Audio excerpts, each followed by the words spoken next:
ፓርቲ ወይም ደግሞ በእግዚአብሔር ስጦታም ሊሆን ይችላል። አንድ ሰው ነው። ለዚህ ብለን ወጣቱንም አዛውንቱንም አሮግቱንም ንብረትን ማውደም የለብንም። ሰላም ሲኖር ነው አገራችን ውስጥ እንደዚህ አይነት ግድብን መገደብ የምንችለው። በግድቡ መጠቀም የምንችለው ሰላም ሲኖር ብቻ ነው። ሰላም ከሌለ ወዲያ ወዲህ ሮጦ ህዝብን አውኮ ወጣቱንም አሮግቱንም አውኮ አገር አቃጥሎ የሚመጣ ወንበር የትኛው ወንበር ላይ ለመቀመጥ እንደሆነ አይገባኝም። አገር ከተቃጠለ በኋላ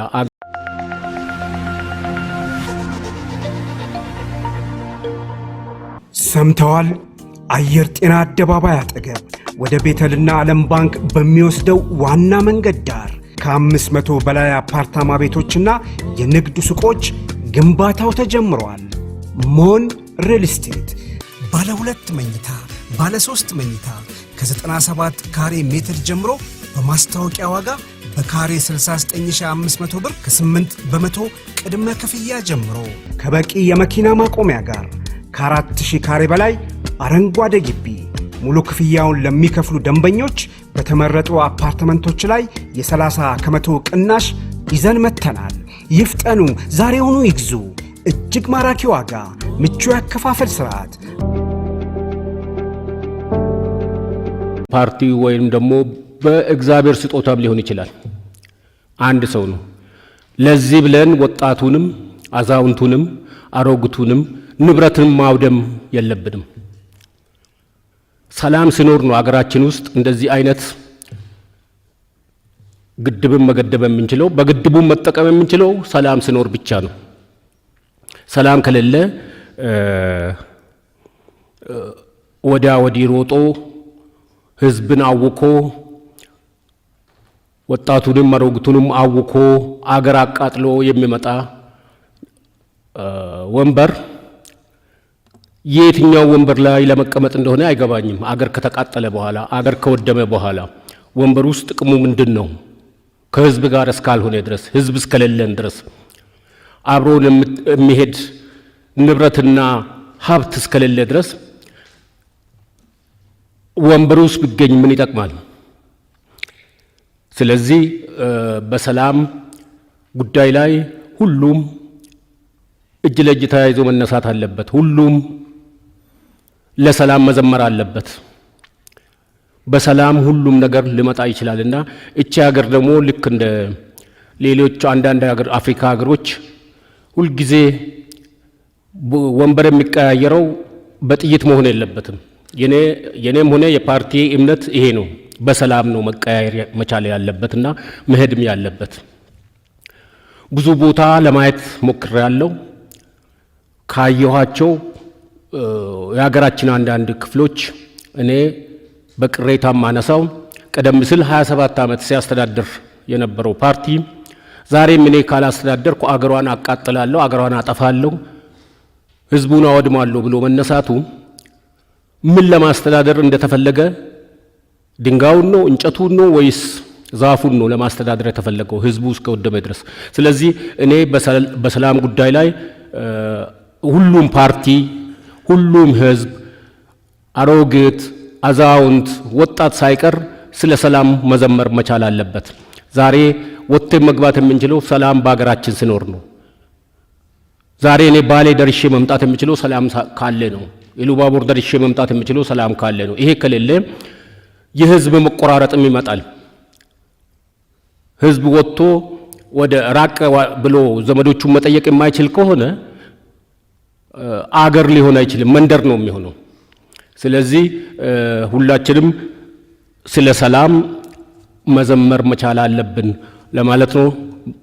በጣም አመሰግናለሁ። ፈልገው ያው በሀገራችን ላይ ሰሞኑን የነበረው በተለይም የአባይ ጉዳይን በተመለከተ ሁላችንንም ሲያሳስበን የነበረ በሰላማዊ ሁኔታ በመጠናቀቁና ህዝባችን ሀገራችን ከሌላ ስጋት ውስጥ ወደ ሰከነ መልኩ በመሄዱ ሁላችንም ደስ ብሎናል። ይህንን መግለጽ እፈልጋለሁ። በዚሁ አጋጣሚም አባይ በጣና ላይ ጣና በአባይ ላይ አብረው ይጓዛሉ ይሄዳሉ የሚለውን አስተሳሰብ ብዬ አባይ የመገደቡንና የሀገራችን ህልውና ወይም ደግሞ መብታችን ጥቅማችን የሚከበርበት እንዳለ ሆኖ የጣናም ጉዳይ እንዲሁ ቢታሰብበት፣ በሌላ መልኩ አባያታ ሐይቅም ዘዋይ ሐይቅም እንዲሁ ችግር እያጋጠማቸው ሆኑ አንዱን ጥለን አንዱን ይዘን እንዳንሄድ ሁሉንም በየአግባቡ እንዲኬዱ ለማለት ነው። የተሰማንን ደስታ በዚሁ በድርጅት ስም ለመግለጽ ነው። በተለያየ መድረክም የአባይን ጉዳይ በተመለከተ ከማንም ጋር ልዩነት እንደሌለን የሀገር ጉዳይ ስለሆነ የህዝብ ጉዳይ ስለሆነ የትውልድ ጉዳይ ስለሆነ ይሄ ለማንም ብለን ለፖለቲካ ትርፍ ወይም ለሌላ ነገር የምናውለው እንዳልሆነ የገለጽንበት ነው። ሌላው እንግዲህ በርሶም ጋር ይቅረብ አይቅረብ አላቅም፣ በሰላም ጉዳይ ላይ መጀመሪያ ይሄ ምርጫ ከመደረጉ ወይም ከመታወጁ በፊት ውይይት መደረግ አለበት። ምክንያቱም እኛ በመላ ሀገሪቱ እንደመንቀሳቀሳችን መጠን በሀገራችን ላይ ይታይ የነበረው ያንዣብብ የነበረው ስጋት ይዞን ከዛሬ 2 ወር በፊት 3 ወር በፊት አንድ ደብዳቤ ለጠቅላይ ሚኒስትሩ በቀጥታ ደብዳቤ በሪኮማንዴ አስገብተን ነበር። ችግር አለ ሀገሪቱ ላይና ውይይት ያስፈልጋል። አሁን ይሄ በተወጠረ ሂደት ሀገሪቱ እንደዚህ በገባችበት ሂደት ውስጥ ይሄ ምርጫ ሌላ ቤንዚል ማርከፍከፍ ነውና መጀመሪያ መስማማት በሚገባን ጉዳይ ላይ መነጋገር መወያየት ይገባናል የሚል ሐሳብ ያለበት ደብዳቤ ልከን ነበር። ያ መልስ አላገኘንም። ዞሮ ዞሮ የታየንን እኛ ስንንቀሳቀስ ያየነውን የተመለከትነውን የተረዳነውን ያህል አገሪቱ ውስጥ የፖለቲካ ጸብ አለ፣ ችግር አለ። እንደሚባለው አሁን ይሄ ዝም ብሎ ህዝብ ለህዝብ አልተጣላም እንዲህ አላለም የሚለው ነገር ባይ ፖለቲካው ህዝቡን ጥግ አስይዞታል፣ አለያይቶታልና መጀመሪያ በፖለቲካ ጉዳይ ላይ ለመነጋገር በፖሊሲ ጉዳይ ላይ ለመነጋገር ሐሳብንም ለመሸጥ የህዝቡ የሀገሪቱ አንድነት መከበር አለበት መጠበቅ አለበት የሚል የጸና አቋም ስለነበረን ይህንን በተደጋጋሚ ገልጸናል። ምርጫውም በዚህ ዓመት መደረግ እንደሌለበት ለምርጫ ቦርድ እንደውም ትዝ ይለኛል ብዙዎቹ ፓርቲዎች እንደምታስታውሱት 46 ለ6 ምርጫ ቦርድ ስብሰባ ላይ የተሸናነፍንበት ሂደት አለ። ዘንድሮ ይሄ ምርጫ መደረግ የለበትም፣ ምክንያቱም የሰላሙ ሁኔታ አስጊ ነው፣ ችግር ነው። ወደ አንድ እስካልመጣንና በሐሳብ ብቻ መለየት እስካልቻልን ጊዜ ድረስ አንተና አንቺ ከተባባልን በኋላ ነገ የምንቋጭበት መድረክ ስለሌለን መጀመሪያ መድረኩን እናመቻቸው፣ ከዚያ በኋላ የሐሳብ ፍጭት ይኖር የሚል ሐሳብ አቅርበን ነበር። አጋጣሚ ሆኖ እርሶ የሚመሩትን ፓርቲ ብልጽግና መደረግ አለበት ብሎ ከስድስቱ ፓርቲዎች ውስጥ ነበረ። ይሄ ሐሳባችን ተቀባይነት አላገኘም። በወቅቱ ምርጫውን እናደርጋለን የሚል ነበር ምርጫ ቦርድ የሚወሰነው። በኋላ ደግሞ እንግዲህ ያው ዓለም አቀፍ የሆነ ኮሮና መጣና ሁላችንም ወደዚያ ወሰደን። እንግዲህ ይሄ አንዱ እፎይ ያልንበት ሂደት ነበረ። እፎይ ያልንበት ያ አትሊስት ተወጥሮ የነበረው ችግር በዚህ በኮሮናው ምክንያት ሰክነን መጀመሪያ የህዝባችንን ጤንነትና ደህንነት ጠብቀን ወደ ምርጫ የምንሄድበት ጊዜ ፋታ እናገኛለን የሚል ነበረ። ነገር ግን የሰላም ሁኔታ ደግሞ ያው ብዙም አልተሰራበትም፣ ውይይትም አልተደረገም። ፓርቲዎችን ቁጭ ብለው እያንዳንዳቸው ሐሳባቸው ምንድነው ተብሎ ተግሳጽም ውይይትም አልተደረገበትምና በአጋጣሚ ይሄ ነገር ተፈጠረ። ምናፍርበት የተዋረንበት ኢትዮጵያውያን ለኢትዮጵያውያን እንዲህ አይነት ጭካኔ ውስጥ የገባንበት ደረጃ በማየታችን በጣም አዝነናል፣ አፍረናል። ሰው ወንድሙን እየገደለ የሰው የራሱን ንብረትና ሀብት እያዋደመ ምን ሊፈለግ እንደሆነ አስተሳሰቡ አመለካከቱ አልገባንም። ይሄ በደንብ ሊጠን ይገባዋል። ምናልባትም የሌሎችም እጅ እኛ ባለን መረጃ ባለን ተከታታይ አስተሳሰብ የሌላ ሰው እጅም አለ፣ የውጭ እጅ አለ። ለምሳሌ እየተሮጠ ዝም ብሎ ያለፋበትን ያልሰራበትን የሰው ንብረት ሊያወድም አይችልም። ከዚያ ውስጥ ሊያተርፍ የሚፈልግ ኃይል አለና ይሄ በደንብ ተደርጎ ሊጠናና ክትትል ሊደረግበት ይገባል። ልክ እንደ አባዩ ጉዳይ በጥናት የተመሰረተ ነገ ጭቅጭቅ ሊያመጣ የማይችል ግልጽ የሆነ ለህዝቡ ተጠያቂነትን ሊያስከትል የሚችል የመንግስት ሚና ሊታይ ይገባል። እዚያ ላይ ግልጽ ያልሆነ በዚህ በጽንፍ አለ። አሁን በዚህ በሐረር አካባቢ በሌሎች አካባቢ እነማን ናቸው እነዚያ ሰዎች ኢትዮጵያዊ ናቸው ወይስ ከማለት ያስደፍራል። እንዳልሆኑም አንዳንዶቹ ፍንጫቸው አለ እንዳልሆኑምና ይሄ መለየት መቻል አለበት። በስደተኝነት ሰበብ፣ በቱሪስት ሰበብ፣ በጋዜጠኝነት ሰበብ የሚመጡ ብዙ ነገሮች እንዳሉ መቼም ከመንግስት ይሄ ይሰወራል ብዬ አላስብም። ነገር ግን ያ ነገር ቢሆን ሌላው እንግዲህ ቅድም የተጀመረ ነገር አለ። በዚያ መድረኩ በሚፈቀድበት ጊዜ የምናቀርበው ይሆናል። የዚህ ሁሉ ጭቅጭቅ ሁሌም እንደምንለው እኔም በግሌም እንደ ድርጅቴም የሚያምንበት የዚህ ሀገር ችግር የህገ መንግስት ችግር አለብን። መታየት አለበት በድፍረት አሁን ብናሽሞነሙነውም ዝም ብለን ብንፈራውም የሚመጣ ስጋት አለን ብለን ብናስብም የሚቀር ነገር አይደለም። በርሶም ዘመን ይሁን ከርሶ ዘመን በኋላ ሌላም ቢመጣም ይሄ ችግር መከሰቱ አይቀርምና ለአንዴና ለመጨረሻ ጊዜ በህገ መንግስታዊ ላይ በሀገራዊ አንድነቱ ላይ ስምምነት ያስፈልጋል።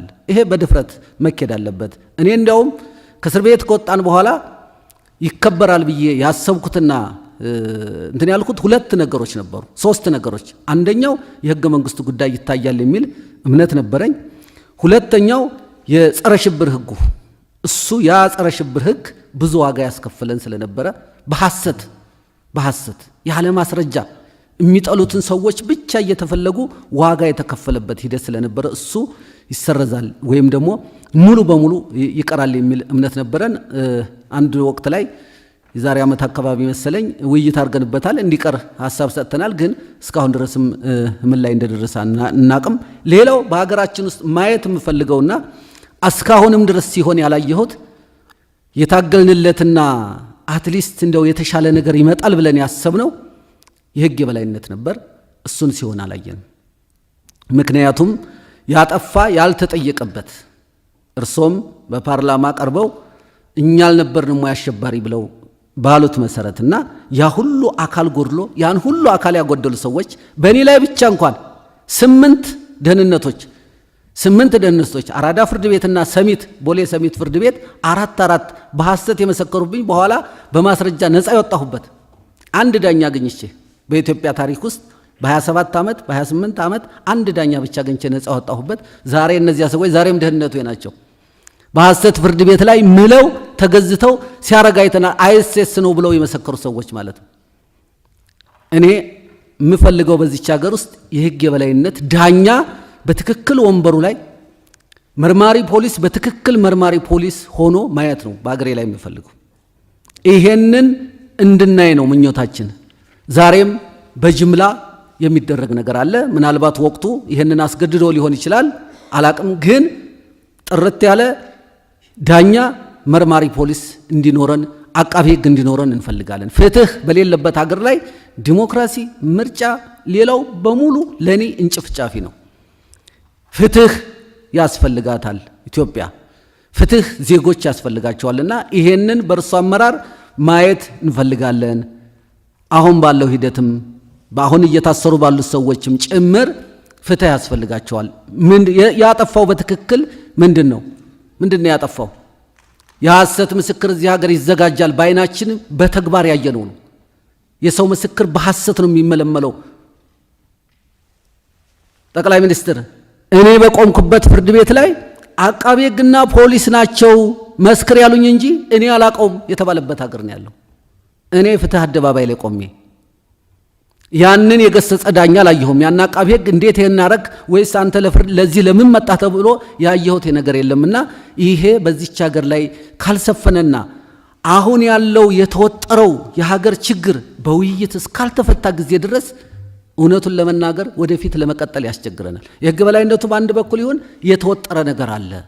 ይሄ የተወጠረው ነገር እንደገና መፈተሽ መቻል አለበት። ለምን ተወጠረ? ምንድነው ፍላጎታችን?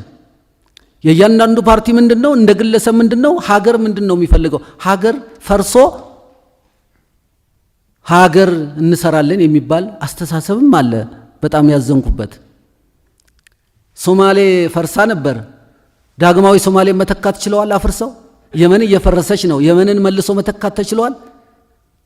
ሊቢያ እንደዚህ ነው። ይችን መተካት ተችሏል። እየደከመችም ቢሆን እየተንገዳገደችም ቢሆን የኛ ፍላጎት ሁሌም እንደምንለው የኛ ፍላጎት የኛ ምኞት ይቀራል እንጂ ሀገሪቱ ግን እየተንገዳገደችም ቢሆን ወደፊት መሄድ መቻል አለባት። በምንለያይባቸው አስተሳሰቦች በፖለቲካ አስተሳሰባችን እንለያይበታለን፣ እንጨቃጨቅበታለን፣ እንፎካከርበታለን። አንድ የሚያረገን የሀገር አንድነት ሲመጣ ደግሞ በጋራ እንቆማለን። ይሄ የማይሆን ጉዳይ ነው። በታሪካችን በታሪክ ጠባሳ ፊት መቆም አንፈልግም። በታሪክ ጠባሳ ዛሬ በታሪክ ጠባሳ ፊት የቆሙ ሰዎች ናቸው። ቀደም ያሉት ነገር አለ። አንዳንዶቹ እኛ የምናውቃቸውን ሰዎች ጠርተን ስናወያይ ሌሎቻችሁ አዎ ይሄ እኛ እንዳድሎ ነው የምንቆጥረው። አድሎነት የጻፍነውም ደብዳቤያችን ላይ አድሎኝነት ይታያል ብለናል። ይሄ መቅረት አለበት። ትላንትና ህገ መንግስት ሲመሰርት የነበሩ ሰዎች ዛሬም እነዚያው ሰዎች ይመጣሉ። ይሄንም መንካት የማይችሉ እንደውም ይሄ መንግስት መምረጥ ያለበት የሚተቸውን ትክክል አይደለም ብሎ አቅጣጫ የሚያሳዩ ጉድፉን የሚነቅስለት እንጂ የሚያሞግሰውማ ትላንትና የሚያሞግሰው ማአት ነበር። ምን ይላል ያገሬ ሰው? እውር ለውር ቢትማሩ ሁለቱም ገደል ይገባሉ ነው። ትላንት የነበረው ኢህአዴግ የሚመክሩት አጠገቡ ልክ ነህ ብለው ይዘው የሚሄዱት ይዘው ሄደው ነበር። ግን የት አደረሱት? ይሄ መስተካከል እንዳለበትና አድሎኝነት ስላለ ነው አሁን ይሄ ጽንፍ የወጣው ይመስለኛል። እኔ ተሳስቼ ሊሆን ይችላል። አድሎኝነት አለ ብዬ አስባለሁ። በግልጽ ሁላችን የዚህች ሀገር ዜጋንን ካልን በኩል መንፈስ መስተናገድ አለብን። ነፃነቱ ወይም ደግሞ እቺ መጣች የተባለች ብልጭ ያለች ለውጥ ብዙ ዋጋ ከፍለን ያመጣናት። ብዙ ዋጋ ከፍለን በኢትዮጵያ ታሪክ ራሴን ማሞገስ አይደለም። በኢትዮጵያ ታሪክ በኔ ልክ የታሰረ የለም።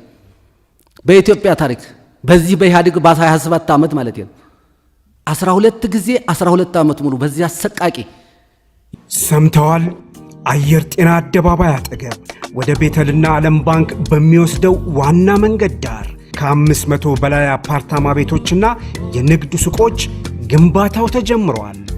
ሞን ሪል ስቴት ባለ 2 መኝታ፣ ባለ 3 መኝታ ከ97 ካሬ ሜትር ጀምሮ በማስታወቂያ ዋጋ በካሬ 69500 ብር ከ8 በመቶ ቅድመ ክፍያ ጀምሮ ከበቂ የመኪና ማቆሚያ ጋር ከ4000 ካሬ በላይ አረንጓዴ ግቢ ሙሉ ክፍያውን ለሚከፍሉ ደንበኞች በተመረጡ አፓርትመንቶች ላይ የ30 ከመቶ ቅናሽ ይዘን መተናል። ይፍጠኑ፣ ዛሬውኑ ይግዙ። እጅግ ማራኪ ዋጋ፣ ምቹ ያከፋፈል ስርዓት። ተው ከምንገድል ህዝቡ ገብቶት ጉዳዩን በሰላማዊ መንገድ እስኪፈታ ብንታገስ ይሻላል የሚል ጽኑ እምነት ነው እኛ ያለን። በቂ ኪሳራ ስለሆነ እኔ በእድሜ አብዛኛዎቻችሁን ባላክልም ኤርትራ ስመላለስ ያየሁት ነገር ያ የ30 ዓመት ውጊያ ኪሳራ እንደሆነ ነው የገባኝ። ምንም ትርፍ ላይ ያመጣ በየተራራው የፈሰሰው ደም ያሳዝነኛል። ያንን ስህተት መድገም አለብን ብዬ አላስብም። ጠቃሚ ነው ብዬም አላስብም። ለጊዜው ነው ሆያ ሆየው እንጂ ከታገስን ሁሉም እየረገበ ቦታ መያዙ አይቀርም። በአረና ውስጥ ዋጋ የምትከፍሉ በቲዲፒ ውስጥ ዋጋ የምትከፍሉ ሰዎች ካላችሁ ለህዝባችሁ የምትከፍሉት ዋጋ እንደሆነ አርጋችሁ ማየት አለባችሁ። ለግላችሁ አይደለም። ለዚያ ህዝብ ሰላም ሲባል የሚከፈል ዋጋ አርጋችሁ ማሰብ ጥሩ ነው። ብዙ ጊዜ ፕሮቮክ ይደረጋል ባይዘው ግጭት እንዲፈጠር ፌደራል መንግስት መታ እንዲባል ይፈልጋል። እኛ እነዛን ጥፋተኞች ብቻ ለይተን የምንመታበት ሁኔታ ቢመቻች ኖሮ ባልጠላን፣ ህዝቡን ግን የዚያ ግጭት ሰለባ ማድረግ አንፈልግም። በዚያ ምክንያት እንታገሳለን። ምርጫ በሚመለከት መጀመሪያ መስተካከል ያለበት በትግራይ ክልል ምርጫ እየተደረገ ነው የሚል የፖለቲካ ፓርቲ አመራር ሆናችሁ ማንሳት ትንሽ ከባድ ይመስለኛል። ሰው የእድር ምርጫ ሲያደርግ ወይም የድርጅት ጉባኤ ሲያካሂድ ወይ የሆነ ስብሰባ አካሂዶ ቅድም እንዳደረግነው ጥቆማ አቶ ሙሳ እንደጠቆሙ አይነት ጥቆማ 7 ሰዎች ፔፐር ያቅርቡ ካለ ሁሉም ምርጫ ብለን የምርጫ ስያሜ መስጠት ተገቢ አይመስለኝም። ምርጫ ህግ አለው፣ ስርዓት አለው። እኛ ምርጫ እንዲደረግ የነበረን አቋም ታውቃላችሁ። ኮሮና አስቀረው። አሁን ቢበዛ እንደኔ እምነት 9 ወር 10 ወር ነው ምርጫ ቢቆይ። በትግራይ ክልል ያለው አሁን ያለው የእንቅስቃሴ ለምርጫ ቦርድ ጥያቄ አቅርበዋል። ምርጫ ቦርድ ምላሽ ሰጥቷል። የቀረውን ጉዳይ ፌዴሬሽን ምክር ቤት የሚያዩ ይመስለኛል። ብዙ አያስጨንቀኝም። እኔ ለምን አያስጨንቀኝም? የፌዴሬሽን ምክር ቤት እስከሚቀጥለው ምርጫ የዛሬ 9 እና 10 እስከሚደረግ ምርጫ ድረስ በክልልም በፌዴራልም አሁን ስልጣን ላይ ያሉ መንግስታት ይቀጥሉ ብሎ ወስኗል። በሌላ ቋንቋ በትግራይ ክልል ውስጥ ቲፒኤልኤፍ እስከሚቀጥለው ምርጫ ድረስ ይምራ ብሎ ፌዴሬሽን ወስኗል። ቲፒኤልኤፍ የሆነ ድራማ ሰርቶ ተመልሶ መጥቶ ነኝ ቢል እስከሚቀጥለው ዓመት ድረስ ውሳኔ እየደገመ ያለው እንጂ ምን ትርጉም የለውም። ችግር የሚፈጠረው ቲፒኤልኤፍ ዲሞክራሲያዊ ምርጫ አድርጎ ስልጣኑን ለአረና ከሰጠ ያኔ እንጋጫለን። ቢኮዝ አረና እስከሚቀጥለው ዓመት ድረስ መንግስት መሆን አይችልም። ግልጽ ነው አባባሌ። የትግራይ ክልል መሪ አረና የሚሆን ከሆነ በምርጫው ተወዳድሮ ያኔ ከፌዴራል መንግስት ጋር ጸብ ይፈጠራል። ቲፒኤልኤፍ ግን ወረቀትን በትኖ ይሁን የሆነ ጉባኤ አካሂዶ ይሁን የሆነ የእድር ስብሰባ አካሂዶ ይሁን መልሶ ቢመጣ እስከሚቀጥለው ምርጫ ድረስ ፌዴሬሽን ምክር ቤት ኦልሬዲ ቆይ ብሎታል። በሂደቱ የሚያጠፋው ጉልበት፣ የሚያጠፋው ጊዜ፣ የሚያጠፋው ገንዘብ ጎጂ ነው ወይ አይደለም፣ ህዝቡና ድርጊቱ ሊገመገመው ይችላል። ለዚህ ድራማ የምናወጣው ገንዘብ አይኖርም። በድራማው ሂደት ህግ የሚጥስ ከሆነና ፌዴሬሽን ምክር ቤት የሚወስን ከሆነም መንግስት የሚያየው ጉዳይ ይሆናል። በእኛ በኩል ግን ምርጫ አደርጋለሁ ሰው ባለ ቁጥር የሆነ ባወራ ቁጥር ወደ ውጊያ የምንገባ ከሆነ በጣም በርካታ ኢሹ ስላለን የጀመርነውን ነገር ያዳፍናል። የኢትዮጵያ መንግስታት ባህሪ ደግሞ እንደምታውቁት ወደ ውጊያ ሲገባ ውጊያ ያለብኝና ዝም በሉ ይላል። ይሄኛው መንግስት ማለቱ አይቀርም እንዳትሸወዱ። ከጀመረው ውጊያ ያለብኝና ዝም በሉ ብሎ ዲሞክራሲን ይገላል። የልማት ጉዳያችን ይቆማል። የትናንትናው ጥፋት ይደገማልና ትንሽ በሰከነ መንገድ ማየት ያስፈልጋል። ጉዳዩን ግን ብዙ የሚያስጨንቅ አይደለም። ዚስ ኢዝ ነን ኢሴንሻል። የኢትዮጵያ ፖለቲካ ዋናው ችግር ኢሴንሻል በሆነ ጉዳይ ላይ ፎከስ ማድረግ ሳይሆን ነን ኢሴንሻል በሆኑ አጀንዳዎች ላይ ማተኮር ነው። አሁን ይሄ የእድር ስብስብ ምንም ትርጉም የለውም ለኔ። እኔ አጀንዳ አድርጌ የማየው ጉዳይ አይደለም።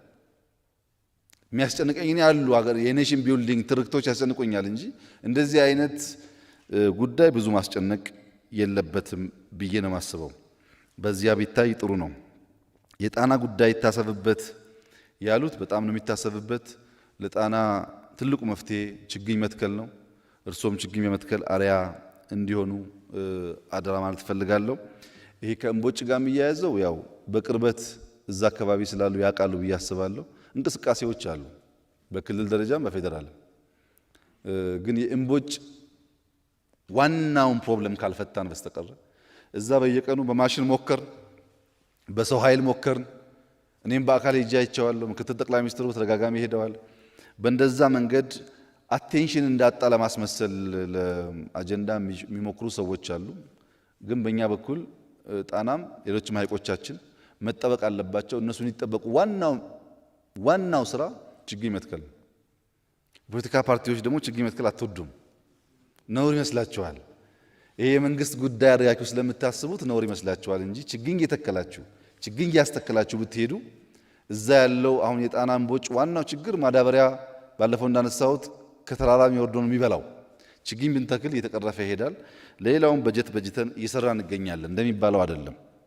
ማክሲመም ጥረት እያደረግን ነው። ግን አቴ ታይም በጣም ብዙ ችግር ያለበት ሀገር ስለሆነ ሁሉን ችግር መፍታት አይቻልም። ህዳሴን ካልጨረስን እያል ህዳሴ ደግሞ በጣም ከፍተኛ ሀብት እየፈለገ ሁሉንም በየቦታው የምናያቸውን ችግሮች እንፍታ ቢባል የራሱ የሆነ ገንዘብ ብቻ አይደለም የጊዜም ሊደርሺፕም ኢሹ ስላለ መሆኑ ታሳቢ ቢደረግ እንደ ኮንሰርን ግን ትክክለኛ ሀሳብ ነው። ሐይቆቻችን የነበሩት መጠበቅ አለባቸው። አዳዲስ ደግሞ እየፈጠርን መሄድ አለብን። አርቲፊሻልም ቢሆኑ መፈጠር ያስፈልገዋል ብዬ አስባለሁ።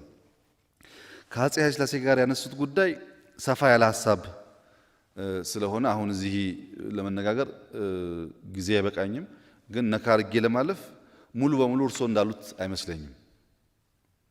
ሙሉ በሙሉ አይመስለኝም። እኔ ባለኝ ለማንበብ እንደሞከርኩት የኢትዮጵያ የዚያ ትውልድ እና የፓርቲዚያን ፖለቲካ ከመጀመሩ በፊት ዋናው የተራማጅ እሳቤ የመጣው በአፄ ምኒልክ ዘመን በተለይ ከአድዋ ድል በኋላ ነው። የአድዋ ድል ብዙ የአፍሪካ ጥቁር አፍሪካኖችን በአፍሪካ ሀገር ያሉ ነፃ ያወጡ ምሁራንን ኢትዮጵያ የምትባል ሀገር ለማየት ለመቅረብ ለመማር ጓግተዋል። ከዚህም በባሪያ ንግድ ስርዓት የወጡ አንዳንድ ሰዎች ኢትዮጵያዊ ነን ብለው በሕክምና ምን በተለያየ መንገድ መጥተዋል። እነዛ ሰዎች ተራማጅ ሐሳብ ያላቸው ኢትዮጵያን አግስፎ ያዩ ሰዎች በስርዓት ውስጥ ገብተው ስርዓት መቀየር አልቻሉም። ነገር ግን የባላባት ልጆች ማስተማር ችለዋል። ቋንቋ ፈረንሳይኛ ማስተማር ችለዋል። አውሮፓ ይዘው መዞር ችለዋል። አንዳንድ የሕክምና ሰርቪስ ሰጥተዋል። በዚያ ጊዜ የባላባት ልጆች የነበሩና በኋላ ወደ ስልጣን ከመጡ ሰዎች አንዱ አፄ ኃይለ ሥላሴ ናቸው። ከራስ ምሩ ጋር እሳቸው መምህር ነበራቸው። ስለተማሩ በሁለተኛው ጣሊያን ወረራ አውሮፓ ስለሄዱ ትንሽ የተራማጅነት ሐሳቤ የነበራቸው ይመስለኛል እና ተራማጁን ኃይል ለማስገባት የሚያደርጉት ጥረት አገር ውስጥ ያለው አርበኛውም ሽፍታውም አርበኛ ብቻ አይደለም፣ አርበኛውም ሽፍታውም በጋራ ሆኖ እኛ ተዋግተን ታግለን ማንም መጥቶ ስልጣን አይዝም የሚል ክርክር እንደነበር ነው ያየኋቸው ዶክመንቶች የሚያሳዩት። ልክ አሁን ብልጽግናም አዳዲስ ኃይል ሲያስገባ በፍጹም የሚሉ ኃይሎች እንዳሉት ሁሉ ማለት ነው። ስታትስ ኮን ኢንከምበንት ሜንቴን ማድረግ የሚፈልጉ ኃይሎችና ቼንጅ የሚፈልጉ ኃይሎች በኋላም ያን ትውልድ የፈጠረው ለውጥ አልመጣም፣ ተራማጅ ያልነው መሪ አድሃሪ ሆነ የሚል እሳቤ ይመስለኛል። እና በአንድ በኩል ብቻ የነበረውን ንግግር ከደገምን ችግር እንዳይመጣ ያኔ የነበረውን በሽታ በደንብ ገምግሞ አሁንም ትምህርት መውሰድ ያስፈልጋል። አዲስ ሰው፣ የተማረ ሰው፣ የተለየ ሐሳብ ያለው ሰው ለማየት ፍላጎት የለውም የኛ ሲስተም፣ ያኔም ዛሬም። አሁን ተነስቼ እኔ ከእናንተ ውስጥ 2 ሰው ሚኒስቴር ባደርግ የመጀመሪያው ጣጣ የሚፈጠርብኝ ቤቴ ውስጥ ነው። ዝግጁ አይደለም። ብቃት ያለው ሰውም እያየ ለመቀበል ዝግጁ አይደለምና የዚያ ተቀጽያ እንዳይሆን በአንድ በኩል ብቻ የአርበኛና የባንዳ በሚል ሮንግ ሜሴጅ እንዳናስተላልፍ፣ እሱም ይኖራል በውስጡ ግን እሱ ብቻ ባይሆን ብዬ ነው። የየክልል አንስቻለሁ። ከኢህአፓ ጋር ተያይዞ የቸና የሸ ጉዳይ በሚያስኮርፋችሁ መንገድ ተገልጾ ከሆነ በጣም ነው ማዝነው። ለኢህአፓም ለመኢሶንም ለያ ትውልድ ኢን ጀነራል ለነበረው ሙቭመንት ክብር አለኝ። ደካማ ጎኖች ደግሞ እንዳሉ በደንብ ፊል አደርጋለሁ። ለምሳሌ ቸና ሸ ብቻ ሳይሆን በእርሶ ፓርቲ ውስጥ ከነበሩ ከፍተኛ አመራሮች በዘሩ ክሸንና በጌታቸው ማሩ መካከል ብርሃነ መስቀል ጀምሮ የነበረው ክርክር በዝርዝር ሳነብ ያሳዝነኛል። 60 ሰዎች የገደለው ደርግ ፋሽስት ነው ወይስ ፋሽስት አይደለም የሚል ስም ለመስጠት ደርግን እንደግፍ ወይ እንደግፍ፣ በከተማ ነው በጫካ እንታገል ለሚል ክርክር ጌታቸው ማሩ መሞቱ ያሳዝነኛል። ያ ጊዜ ትውልድ በጣም ኢሞሽን የሚያጠቃው እና በጣም ለአይዲያ የተቸነከረ እንደሆነ ፊል አደርጋለሁ። ግን ፓርቲዚያን ፈጥራችኋል ኢትዮጵያ ውስጥ። አሁን ያለውን እንቅስቃሴ እኛንም ጭምር በማምጣት ትልቅ ሚና አላችሁ። ብዙ ትምህርት የሚወሰድባችሁ እንደሆናችሁ አውቃለሁ። ይሄ እንደተጠበቀ ሆኖ ግን እርስዎም እንደሚያውቁት በመኢሶንና በኢህአፓ መካከል በአይዲዮሎጂ ደረጃ ከንግግር ያለፈ የሚያፋጅ ጉዳይ እንዳልነበረ ያውቃሉ። ሁለቱም ሌፍቲስቶች ናቸው። መንግስቱ ሌፍት፣ ፓርቲዎቹ ሌፍቶች ናቸው። ነገር ግን ተቀራርበው ተወያይተው ችግር እንኳን ካለ እያጠበቡ እንደመሄድ በቋንቋና በዴፊኒሽን ስንትና ስንት ሰው እንዳለቀ እርስዎ ያውቃሉ። የእኛን ኤግዛምፕል ላንሳሎት። ትምኪትና ጠባብ የሚባል ቋንቋ ነበረን እና ይሄ ትምኪት የሚባል ቋንቋ ህዝቡ እያስኮረፈ ስለሆነ፣ ጠባብ የሚለው ቋንቋ እያስኮረፈ ስለሆነ ኮንቴንቱን ሳንቀይር፣ በውስጥ ያለውን ሐሳብ ሳንቀይር ትምኪትና ጠባብ የሚለውን ተርም ብቻ እንቀይር ሲባል ያ ጊዜ ትውልድ ያብዳል። ትምኪት ከተነሳማ አብረን መታገል አንችልም ይላል። ኮንቴንቱን አይደለም ተርሙን።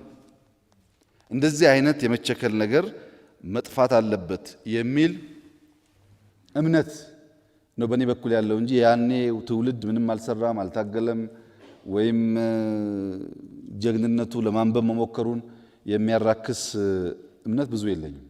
እና ቸና ሸን ምናልባት እናንተና መኢሶንን ነካ ለማድረግ ፈልጌ ያነሳሁት ሐሳብ ይሆናል። ስለ እናንተ በጣም ብዙ ስላነበብኩ እና ጊዜ ስላጠፋው ዝርዝር ችግሮቻችሁን ከፈለገን ጊዜ ወስደን መወያየት እንችላለን። በጣም ብዙ የሚተች ነገር እንደነበረ መደበቅ አይቻልም። ኃይሌ ፊዳ አልጄሪያ ሄዶ የነበረው ከእናንተ አማራጮች ጋር የነበረው ንግግር ቢግባቡ ኖሮ አብዛኛው ነገር ይፈታ ነበር። ኃይሌ ፊዳ ከአውሮፓ አልጄሪያ የሄደበት ጉዳይና ያወያያቸው ጉዳይ ያን ያክል የሚያጋድል አልነበረም። በኔ ንባብ የእርሶን ያክል ባላቅምና እንደዛ አይነት ነገር በዛ ቢታይ የሚገባችሁ ክብር ግን እንዳለ ሆኖ እሱ ብቻ እኮ አይደለም። ህብረ ብሔራዊ ፓርቲ ለመፍጠር የነበረውን በሽታ በዚያ ጊዜም በኋላ በቅንጅት በህብረት ጭምር የነበረውን በሽታ ስታዩ እነሱን ነገሮች ሳንፈራ በደንብ ገምግመን ካላስተካከል አሁን ብልጽግና እንዴት አድርጎ ነው ከእናንተ ፓርቲ ጋር የሚዋሃደው? እንደ ነውር ነው የሚታየው፣ እንደ ታቡ ነው የሚታየው። አብሮ መስራት ተገቢ ያልሆነ ተብሎ ነው የሚታሰበው እንጂ እኮ አይዲያ አምጣ ቢባል እዚህ የተሰበሰበው 100 ሰው ቢበዛ 2 ወይ 3 ሐሳብ ነው ያለው። ያንን ገምግመን ካልተቸን በስተቀረ አሁን የጋራ መንግስት መፍጠር አንችልም። የባለፈውን መገምገሙን በዚያ ቢያዩት እንደውም ከኔ በላይ እርሶ ስለሚያውቁ የበለጠ ደካማ ጎኑ ጠንካራ ጎኑን በደንብ ቢያሳዩ ጥሩ ይሆናል ብዬ አስባለሁ። ቁንጽል ትችትም ትክክል አይደለም። በደፈናው ደግሞ ያኔ ትውልድ የሚባለውንም እንከን አልባ አድርጎ ማሳየትም ትክክል አይደለም። ጠንካራ ጎኑን መያዝ፣ ደካማ ጎኑን ማረም፣ መደመር እንደዛ ነው የሚለው። ትናንትና ውስጥ ወረትም አለ፣ ትናንትና ውስጥ ውዝፍ ስራም አለ ይላል። ዛሬ ውስጥ ጠንካራ ጎን አለ፣ ዛሬ ውስጥ ደካማ ጎን አለ ይላል። ነገ ውስጥ ተስፋ አለ፣ ነገ ውስጥ ስጋት አለ ይላል። የጊዜ ታካኪ አንሁን የሚለው መደመር ለዛ ነው እና በዚያ ቢረዱኝ እርሶን ለማስከፋት ወይም የሀፓን ለማስከፋት ተደርጎ ባይታሰብ ጥሩ ነው። የእናንተ ብቻ ግን አይደለም። ነፃ አውጪ የሚባሉ ፓርቲዎችም እንደዛ ናቸው። ለምንድን ነው ቲፒኤልኤፍ እና ኦነግ ዛሬ ባንዲራውን በጋራ ማንጠልጠል የሚችል ከሆነ ያኔ ግንባር መፍጠር ያልቻለው? ሀሳቡ አንድ ነው፣ ሌፍቲስት ነው፣ የነጻነት ግንባር ነው። መጠየቅ አለብን እኮ ለምንድን ነው ብለን እና ያንን በሽታ በደንብ ማየት ጠቃሚ ይመስለኛል። ሌላው ከእስረኛ ጋር ያለው ቅድም ባነሳሁት መንገድ የሚታይ ሆኖ የፖለቲካ ፓርቲዎች ብታዩት ብዬ የማስበው ዴሞክራሲን ከህግ የበላይነት ውጪ ከመደማመጥ ውጪ ከመከባበር ውጪ ልናመጣው አንችልም። ያ ሁሉም በአቅሙ የሚከተለው አለ፣ ጉልበት አለ፣ መሳሪያ አለ። መደማመጥ ከሌለ ይበልጥ እንዳንጎዳዳ በመደማመጥ ብናመጣው፣ ሰላምና የህዝብ ሉዓላዊነት ለድርድር ባናቀርብ፣ ማንም ይሁን ማን ሰላም ካደፈረሰ ይጠየቅ ብንል፣ የሴራ ፖለቲካ ብንተው። አብዛኛው የኢትዮጵያ ፖለቲከኛ የመንገድ ላይ አራዳ ነው። የሚያሸንፍበትን ሳይሆን የሚያታልልበትን መንገድ ነው ሲያስብ የሚውለው። ቀኑን ሙሉ ጥላቻን፣ መገፋፋትን እያሰበ ሲውል ሀገር የሚገነባ ሐሳብ የፈጠረ ይመስለዋል። አሳቢ ለመሆን ከችግር ማውጫ መንገድ መፍጠር ነው እንጂ ችግር ማባባስ መሆን የለበትም። ይሄም በእናንተ በኩል የጥላቻ ፖለቲካን፣ የጥላቻ ትርክት፣ በሐሳብ የበላይነት ላይ ያልተንተራሰን ፖለቲካን፣ ጭፍን የሆነ ዋልታ ረገጥነትን ከተዋችሁ በእኛ በኩልም የሚታዩ ስህተቶች በየጊዜው እያረምን እያስተካከልን በጋራ መሄድ እንችላለን የሚል እምነት ነው በእኔ በኩል ያለው። በእናንተ በኩል ግን የእናንተ ጋፕ ሳይታያችሁ ችግሩ ሁሉ የመንግስት ነው፣ ችግሩ ሁሉ የፓርቲ ነው ካላችሁ ውጤታማ አንሆን። አንድ አርሶ አደር ከአንድ ከተሜ ጋር ዲል ነበረው። ለ100 ግራም ዳቦ 100 ግራም ቅቤ ማቀበል። ከከተማ 100 ግራም ዳቦ ይቀበላል፣ እሱ ደግሞ 100 ግራም ቅቤ ለዳቦ ጋጋሪ ይሰጣል። ብዙ ጊዜ ዳቦ እየወሰደ ቅቤ እየሰጠ ከኖረ በኋላ አንድ ቀን ከተሜው ቅቤውን ሲመዝን ጎሏል ግራሙ ከ100 ግራም እና ያን አርሶ አደር ይከሰዋል። ውላችን 100 ግራም ዳቦ ሰጥቼ 100 ግራም ቅቤ መቀበል ነው።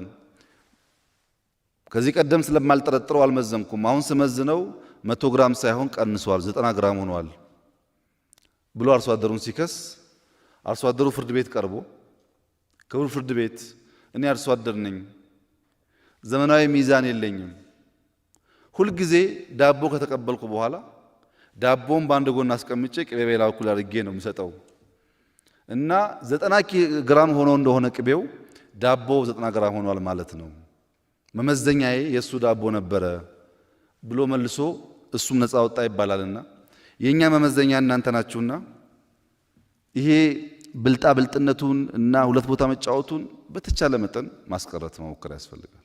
በተቻለ መጠን ምክንያቱም ምንም በሻሻ ብንወለድ በብልጠት ብዙ ከናንተ ስለማናንስ ማለት ነው። እሱን ትተን በሚያከባብር በሚያቀራርብ መንገድ ማየት ጠቃሚ ነው የሚሆነው። ለምሳሌ ከኦነግ ጋር ተያይዞ ቀደም ብዬ እንዳነሳሁት ብዙ የረዳነው ድርጅት ነው። በገንዘብ በአቅም እንዲደራጅ ከነበረበት ሁኔታ እንዲወጣ የረዳነው ድርጅት ነው። በባለፈው መድረክ አቅርቤ ነበር፣ ታስታውሱ እንደሆነ ሁለት ቦታ አትርገጡ ብዬ ነበር። አሁንም በእናንተ በኩል ሰላማዊ ትግል ነው ትክክለኛው መንገድ፣ በሰላማዊ ትግል ሀሳባችንን ሽጠን ነው ኢትዮጵያ ውስጥ በምርጫ ማሸነፍ የምንፈልግ እስካላችሁ ድረስ ሙሉ ድጋፍ አላችሁ። ግን እርስዎ በደንብ ያውቃሉ፣ ከኔ ያላነሰ ያውቃሉ። በግራ እጃችሁ ምን ይዛችሁ በቀኝ እጃችሁ ምን ይዛችሁ እንደምትታገሉ እርስዎ ያውቃሉ። እሱን አስተካክሎት። አሁን አይንን ጨፍንና ላሞኝ ሳይሆን አያስፈልገንም። በኦሮሚያ ክልል እየሞተ ያለው ሜንሊ እንታገላለን የምትሉት ህዝብ ነው። ሀብት እየጠፋ ያለው የዚህ ህዝብ ነው። እሱን እያስገደልን ስለ ፖለቲካ ከምናወራ ቢያንስ በአፍ እየተከራከርን ሰው ሳይሞት ንብረት ሳይወድም እናንተም በነጻነት ሀሳባችሁን ብትሸጡና ብትመረጡ መልካም ይሆናል። በእኛ በኩል በኦሮሚያ ክልል ለብቻም ሙከራዎች ነበሩ ውይይት ለማድረግ። እርስዎ እንደሚያውቁት ገዳይ ስኳድ አታስገቡ ከተማ ውስጥ። ገዳይ ስኳድ አይነት እንትን ጥሩ አይደለም። እኔን ለመግደል የምታደርጉት ሙከራ ተው፣ አይጠቅማችሁም ብዬ ለእናንተ አመራሮች አንስቻለሁ። አሁን ደግሜ የማረጋግጥልዎት ነገር እኔን መግደል ማለት ኢትዮጵያ መግደል አይደለም። ኢትዮጵያ 100 ሚሊዮን ህዝብ አላት። እኔ በሞት አንደኛው ይነሳል፣ አይጠቅምም። በሐሳብ እንከራከር፣ እንወያይ። እኛ ጋም ችግር ይኖራል። 1001 ቢሮ ሚዘጋ የሚያስር ሞልቷል። የለም ብዬ አይደለም። ተቀራርበን ከሰራን እንፈተዋለን። ግን እኔ ደሞዝ ከፍየው ከኔ ጋር እየዋለ ለእናንተ ወሬ የሚያቀብል ሰው እናንተም ብትመጡ ሌላ ወሬ አቀባይ እንደሆነ ደግሞ ማሰብ አለባችሁ። ለራሱ ያልታመነ ሰው ይጠቅመናል ብላችሁ አታስቡ። ያ ወሬ የሚያመጣላችሁ ሰው፣ ያ በዚህና በዚያ ብትሄዱ የሚላችሁ ሰው ጠቃሚ ቢሆን ኖሮ እዚህ መድረክ ላይ ሐሳብ አምጥቶ ተከራክሮ ይሄ ነው መንገዱ ብሎ ማሳመን ይችል ነበር። የኛም መድረክ ደግሞ ብታዩት አንደኛ አወዳሽ አሞጋሽ እነዚህ ናቸው። እና ሚላላክ ሰው ትተን በመርህ ላይ ቆመን በሐሳብ ከሰራን መፍትሄ ያገኛል የሚል ሐሳብ አለኝ። እናንተ ጋር ሆኖ ወንጀል የሰራ ሰው ካለ ግን የኦነግ አባል መሆን ከወንጀል ነፃ የሚያደርግ ህገ መንግስት እስካሁን ስላልጸደቀ ይጠየቃል። ማንም ቢሆን ማለት ነው። እኛ ታጋዮች ነንና አንነካም የሚል እሳቤ ትክክል አይደለም። ይሄ ግን እኛም ጋር መሆን አለበት። እኛም ጋር ሆኖ ስልጣን ስላለኝ እንደፈለኩ ባደርግ አልያዝም አልጠየቅ የሚለውን ሰው ካጠፋን፣ እናንተም ጋር ካጠፋን ሐሳብ ብቻ ከሆነ በእርግጠኝነት የተሻለ ሀገር መገንባት ይቻላል። እና ጦርነት አይጠቅምም። ኖራችሁበት፣ አሁን በተለይ እናንተ እኮ ታውቁታላችሁ። ኖራችሁበት ምን ፋይዳ የለውም። አሸናፊ አያደርግም። አሸናፊ ወደሚያደርግ መንገድ እንሂድ። ወጣቱን አናስጨርስ። ስንት ሰው ሞተ አሁን ኦሮሚያ ውስጥ። ኮሮና ሰው እንዳይገል ተፍጨርጭረን በመላው ሆርን ኦፍ አፍሪካ ኮሮና ያደረሰው ጥቃት ኢትዮጵያ አላደረሰም። ነገር ግን በአንድ ቀን በሁለት ቀን ግጭት ምን ያክል ነገር እንደወደመ አስቡት። እና ይሄ ቢቀር ይሻላል የሚል ሐሳብ እንያዝና እስረኞቹን በሚመለከት በፈጠነ መንገድ የህግ ስርዓቱ ህጉን ተከትሎ እርምጃዎች እንዲወስድ እንፍቀድ። እናንተን ተባበሩ፣ በእኛ በኩል እንደዛ እናርግ። ካላግባብ የታሰሩ ሰዎች፣ በቂ ማስረጃ የሌለባቸው ሰዎች ደግሞ ካሉ እኛ ሳንሆን ራሱ የህግ ስርዓቱ እነዚህን አልፈልጋቸውም እያለ የሚሄድበትን መንገድ እንፍጠር።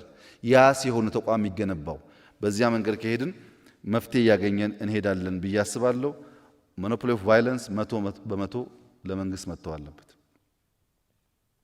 ይህን ካላደረግን በስተቀረ የህግ የበላይነት ካልተከበረ በስተቀረ ዴሞክራሲ የሚባል ነገር ማምጣት ስለሚያስቸግር በእኛ በኩል ማንም ሰው ከእኛም ይሁን ከእናንተ ወንጀል ከሰራ ለህግ እናቀርባለን። ጨለማ ቤት አናስርም፣ ጥፍር አንነቅልም፣ እግር አንቆርጥም። ግን ይዘን ለመንግስት እናቀርባለን።